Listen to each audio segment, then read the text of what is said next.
mukomana anonzi Sengezo Tshabangu aiwa ozoita kuti azorohwa nevanhu manje nekuda kwemashoko anotaura mapost anouya achiposta pamahandles ake aita kuti aiwa agozvimbisa vanhu nekuda kuti mashoko anouya achitaura panapa ndizvo zvanozoita muparliament aiwa zvinhu tu zvakasiyana sadapinda mashoko ataura muzara nhasi aiwa aita kuti vanhu vamupopotere kuti bva wasubscribe like kuti na on the bell icon.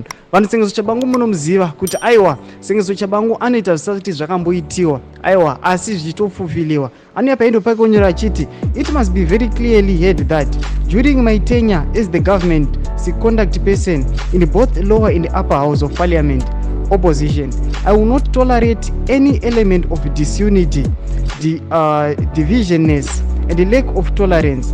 As well, I will foster in development mindedness throughout.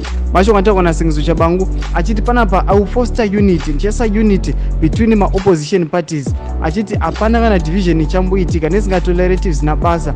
Mashoko anoitaurwa panapa naSengezo Tshabangu asi vanhu vanomuziva ndiye akaita kuti bato reTCC aiwa ratungamirwa navanosonjamisa rispilite kuti rigova mafactions 3 aripo izvezvi, asi anouya achiti aiwa paanenge akutungamirira in the lower and the upper houses of the parliament anenge asingatolerate zvinhu zvakadai. Chipotudze mafungiro enyu munoti kudii pamusoro pemashoko aSengezo Tshabangu aiwa pinda mucomment section medu musangano subscribe kulike channel tina on the bell icon.